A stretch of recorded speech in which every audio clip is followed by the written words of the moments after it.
madaxweynaha koonfur galbeed ayaa ciidamadiisa kala baxay aagga deegaanka muhiimka ah ee yaaq birweyne iyo ilaa iyo degmada walaweyn ee gobolka shabeellaha hoose sidoo kale warar kala duwan ayaa soo baxaya oo ku aadan in ciidamadii joogay duleedka baydhabo nabaaxiga burjeed ilaa iyo deegaanada hoos tagana dhammaantood heegan buuxda la geliyay iyadoo cabsi xoogan ay ka jirto deegaanka buurhakaba ee gobolka bay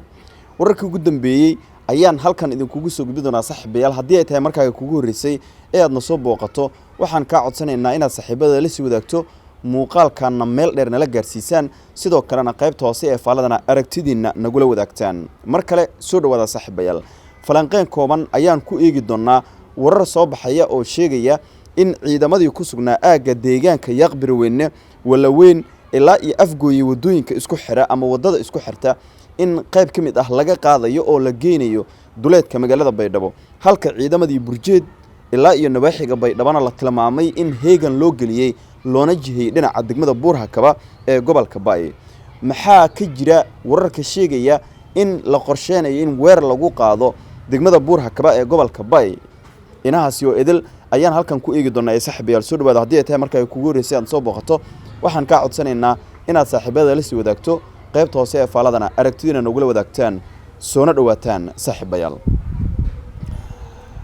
aynu ku bilownay sida badankiin aad ka warqabtaan buurhakaba ciidamadii ugu badnaa ayaa jooga oo ay la ciirciiraysaa hubkii ugu xooganaana halkaas ayaa la geeyey mucaaradkiina waxa ay bilaabeen dhaqdhaqaaq aad u xoogan oo ciidan iyo mid siyaasadeedba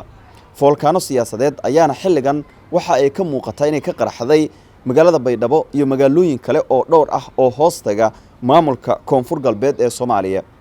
waan u aadi doonaa aynu u soo laabanno dhinaca yaaq birweyne ilaa iyo walaweyn dhaqdhaqaaq ciidan oo aad u xoogan ayaa saacadihii la soo dhaafay dadka deegaanka ay ka soo wariyeen halkaas saraakiil ka tirsan isla ciidanka halkaas ku sugan oo aynu xiriiro kala duwan la sameynay ayaynu qadka telefoonka ku haleeli weynay sidaan wax uga weydiino arinta la xiriirta ama waxa ka jira in ciidan laga qaadayo aagga deegaankaasi yaaq birweyne ilaa iyo halka lagu magacaabo walaweyn oo ka mid ah deegaanada hoostaga gobolka shabeellaha hoose ee maamulka koonfur galbeed ee Soomaaliya wararka ayaa sheegaya in yaaq birweyne ilaa walaweyn ciidamo maamulka koonfur galbeed ka tirsan oo waliba kuwa daraawiishta ah ay ku sugan yihiin kuwaas oo howlgallo kala duwan oo waliba isdaba joog ah ka waday bilihii la soo dhaafay kuwa oo ay ku doonayeen inay ku baadi goobaan rag ay sheegeen inay isbaaro u taalo inta u dhaxaysa yaaq birweyne ilaa iyo walaweyn isla sidaas oo kale degmada afgooya duleedkeeda ilaa iyo inta u dhaxaysa walaweyn waxa la wariyay in ciidan koonfur galbeed ka tirsan gaar ahaan kuwa daraawiishta ay ku sugnaayeen laakiin la bilaabay in halkaasi qayb ka mid ah ciidamadu laga bixiyo sidoo kalena ay aadaan dhinaca magaalada baydhabo oo xarun ku meel gaar u ah dowlad goboleedka koonfur galbeed ee Soomaaliya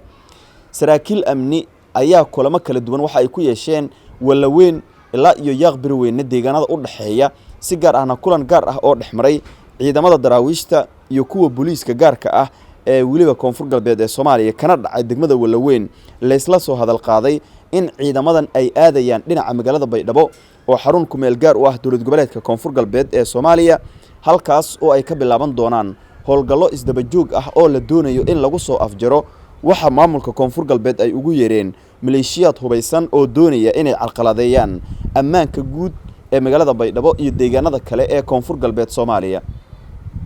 kulankaas waxaa lagu qaadaa dhigay sidii ay suuragal ku noqon lahayd meelaha ay ka baxayaan ciidamadan sidii ammaankooda loo xoojin lahaa iyo sidii qof walba oo isku daya in amni darro uu ka sameeyo deegaanada qaarkood looga hortagi lahaa arrimahaasi oo idil iyada oo ay jiraan haddana waxaa soo baxaya warar sheegaya in ciidamada qaarkood durba loo diyaariyay inay ka baxaan deegaanadaas sidoo kalena aadaan dhinaca baydhabo isla sidaas oo kale warar kala duwan ayaa ka soo baxaya kulamo gaar ah oo baydhabo ku dhaxmaray wasiirka amniga gudaha dowlad goboleedka koonfur galbeed ee Soomaaliya iyo xubno saraakiil ah oo waliba si gaar ah u xilsaaran ammaanka guud ee koonfur galbeed marka laga soo tagana magaalada baydhabo oo ay shaqaaqooyin amniga liddi ku ah ay ka dhaceen maalmo ka hor ama toddobaadyo ka hor sarkaalkii dagaalka lala galay ee koonfur galbeed ay ka soo horjeeday iyo sidoo kale nin ganacsade ah ayaa la tilmaamay inay abaabul ka wadaan qayb ka mid ah duleedka baydhabo halka kuwa qaarkoodna la gaarsiiyaba degmada buurhakaba ee gobolkaasi bay haddaba buurha kaba maxaa ka dhacay baydhabo duleedkeeda maxaa ka socda burjeed maxaa ka jira in ciidamo ay ka goosteen ciidamo kale oo hor leh oo iyagana laga cabsi qabo inay faarujiyaan safka madaxweyne lafta gareen oo iyadana la soo warinayo ayaan eegi doonaaye aynu ku bilowno buurha kaba sida aad badankiin ka warqabtaan ciidamadii ugu badnaa ayaa jooga oo dhinaca koonfur galbeed ka soo horjeeda qaarkoodna ku saf ahaa madaxweyne lafta gareen laakiin markii dambe oo ay xaaladdu adkaatay ay ka sii baxeen abaabulkan ciidan waxaa la tilmaamay inay gadaal ka riixayaan mucaaradka koonfur galbeed oo siyaabooyin kala duwan u jooga bokool iyo sidoo kale bayba si gaar ah buurha kaba oo ciidamadii ugu badnaa iyo mas'uuliyiintii ugu badnaa oo waliba xildhibaano ka tirsan kuwa golaha shacabka ay sii buux dhaafiyeen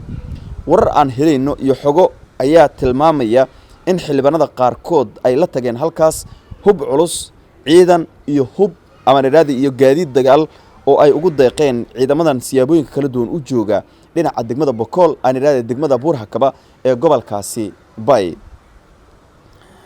xogaha kale aan helayno ayaa sheegaya in kulan looga hadlayay ammaanka uu dhexmaray saraakiisha halkaas ku sugan si gaar ahna degmada buurha kaba sidoo kalena awaamiiro kala duwan laga soo saaray taas oo aan ilaa iyo hadda la ogeyn cidda sida rasmiga ah u soo saartay iyo cidda ay u qusayso garabyo kala duwan oo si weyn markaasi u garab taagnaa madaxweyne lafta gareen ayaa safkiisa ka baxay saacadihii lasoo dhaafay buurha kabana waxa ay markaasi martigelinaysaa ciidamadii ugu badnaa iyo sidoo kale mas'uuliyiintii ugu badnaa oo dhinacyo kala duwan ka kala socda arrinta ugu weyn ee hadda la hadal hayo waxa ay tahay ciidamada ka baxaya aagga yaaq birweyne ilaa iyo walaweyn ilaa iyo afgooye ciidamo ammaankooda qaabilsanaa kuwaas oo la tilmaamay in saacadihii lasoo dhaafay xogaha soo baxayay ay sheegayeen in si gaar ah ay u tegi doonaan duleedka magaalada baydhabo gaar ahaan deegaanka lagu magacaabo burjeed iyo tuulooyinka hoostaga magaalada baydhabo halkaas oo laga difaaco ammaanka guud ee baydhabo qorshe kale ayaa la werinayaa in koonfur galbeed ay ku talagelayso ee ah ka hortagga weerar ka dhan ah ciidamadaasi maamulka koonfur galbeed ee qaybo ka mid ah duleedka baydhabo ku sugan